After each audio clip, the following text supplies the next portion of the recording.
Assalamualaikum warahmatullahi wabarakatuh. Perkenalkan, nama saya Muhammad Lutfi Asri dari Prodi Manajemen Dakwah. Akan mempresentasikan tentang IT, teknologi informasi, problem-based statement, dan menemukan solusi berbasis teknologi informasi dalam lingkup prodi kami, yaitu manajemen dakwah. Banyak orang bertanya bahwa apa sih itu teknologi informasi, atau dalam bahasa Inggris disebut information technology, atau singkatannya disebut IT. Nah, sedikit membahas tentang teknologi informasi. Teknologi informasi adalah istilah, namun untuk teknologi apapun yang membantu manusia dalam membuat, mengubah, menyimpan, mengkomunikasikan, atau menyebarkan semua informasi. Jadi semua tanpa teknologi mungkin akan sulit untuk menyebarkan informasi. Nah, itulah pengertian dari teknologi informasi, atau dalam bahasa Inggrisnya disebut information technology, atau disingkat dengan IT. Kemudian pembahasan dalam masalah manajemen dakwah atau prodi kami, yaitu apa sih itu manajemen dakwah. Ada beberapa orang yang mengatakan bahwa kalau masuk di manajemen dakwah pasti akan berprofesi sebagai pendai. Nah, kalau sedikit kita akan membahas definisi manajemen dakwah. Jurusan manajemen dakwah biasanya ditempatkan di Fakultas Usuluddin Adab dan Dakwah, di sekolah tinggi ataupun institut agama ataupun universitas. Seperti namanya, jurusan manajemen dakwah. Jurusan kuliah ini di mana mahasiswa mempelajari kombinasi ilmu manajemen dan dakwah. Jadi sangat komplit.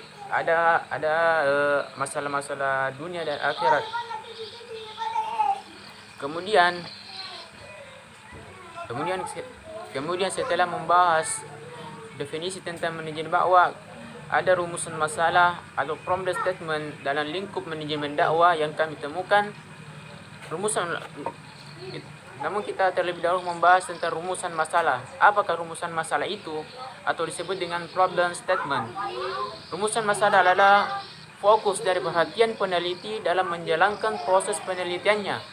Rumusan masalah ini gambarannya yang jelas tentang isu yang ingin diselesaikan atau diperbaiki melalui penelitian. Nah, kalau kita membahas tentang rumusan masalah ini, tentu kita harus memahami terlebih dahulu atau meneliti keadaan dalam lingkup manajemen dakwah. Kita meneliti bagaimana permasalahannya, di mana letak permasalahannya. Itulah dimaksud dengan problem statement atau dengan rumusan masalah.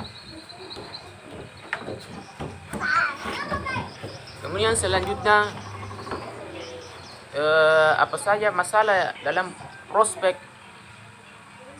dalam lingkup jurusan manajemen dakwah. Nah, masalahnya di sini yang saya dapatnya yaitu masalah tentang prospek kerja. Banyak orang mengatakan bahwa kalau setelah lulus nanti pasti akan menjadi seorang pendai. Kemudian masalah dalam lingkup jurusan manajemen dakwah. Masalah yang saya temukan dalam prospek manajemen dakwah ini yaitu masalah tentang prospek kerjanya. Saya berpikir bahwa setelah lulus kuliah nanti, prospek apa yang saya harus lakukan. Namun saya berpikir bahwa setelah kita lulus akan menjadi seorang pendai. Saya sangat prihatin kalau lulus nanti harus menjadi pendai, sedangkan saya kurang dalam pembicaraan, kurang dalam public speaking.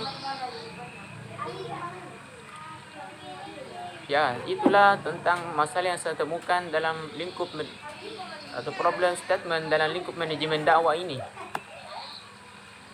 Kemudian dipertanyakan dalam 5 why, atau disebut dengan 5 why. Nah, saya telah menemukan 5 why ini dalam lingkup manajemen dakwah yang saya sudah temukan. Yang pertama dari teknik analisis why dalam jurusan manajemen dakwah yang saya temukan. Yang pertama, why pertama, mengapa jurusan manajemen dakwah identik dengan ceramah? Karena mempelajari ilmu tentang dakwah. Yang kedua, kenapa mempelajari ilmu tentang dakwah? Karena ditempatkan di institut agama. Seperti saya jurusan manajemen ini, di tempat saya ini ya, ditempatkan di Institut Agama Islam Negeri Parepare. Kemudian kenapa ditempatkan di Institut Agama? Karena di institut itu yang paling tepat ditempatkan. Kemudian why keempat, kenapa di institut itu yang paling tepat ditempatkan? Karena disinilah tempat yang paling fenomenal. Kemudian yang kelima, why kelima, kenapa di tempat yang paling fenomenal? Karena banyaknya peminat mahasiswanya. Saat mendengar nama jurusan manajemen dakwah ini, orang biasanya akan berpikir bahwa mahasiswa jurusan ini sedang belajar untuk menjadi seorang penceramah atau pendai. Padahal proses pekerjaan manajemen dakwah ini itu cukup luas. Bukan hanya seorang pendai saja, ada banyak keahlian yang perlu mahasiswa saat menjalani kuliah ini sehingga memiliki prospek kerja. Kemudian ada beberapa prospek kerja manajemen dakwah setelah berpikir bahwa manajemen dakwah itu harus menjadi seorang pendai. Ternyata ada beberapa banyak prospek kerja lulusan manajemen dakwah selain seorang pendai. Yang pertama, jadi staf lembaga keuangan Islam. Jadi lulusan manajemen dakwah itu mempelajari tentang keuangan akan mengelola lembaga keuangan Islam. Yang kedua ada yaitu staf di lembaga keagamaan. Tentunya sangat identik dengan nama jurusan yaitu manajemen dakwah, karena ada dakwanya, maka biasa di tempat pekerjaannya itu ada di lembaga keagamaan untuk mengelola dakwah Islamiyah. Yang ketiga yaitu dosen. Tentunya syarat untuk menjadi seorang dosen yaitu harus melewati namanya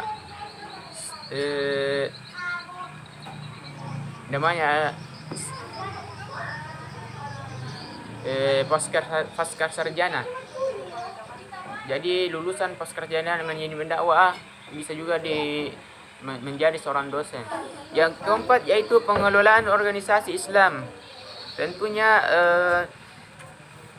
lulusan manajemen dakwah ini bisa mengelola organisasi Islam, ormas Islam. Tentunya banyak organisasi di Indonesia ini seperti organisasi Nahdlatul Ulama, Muhammadiyah dan lain sebagainya, ada Wahdah Islamiyah. Kemudian yang kelima yaitu bisa menjadi PNS di Kementerian Agama atau Departemen Agama. Kemudian karena sebagai seorang wirausaha, tentunya di dalam manajemen dakwah ini atau semua jurusan pun umum ataupun jurusan yang berbasis Islam tentunya mempelajari tentang kewirausahaan. Tentunya setelah lulus kuliah nanti banyak membekali ilmu tentang wirausaha, cara berbisnis dengan Islami. Apalagi manajemen dakwah ini banyak mempelajari ilmu tentang dakwah, dan untuk itu bisa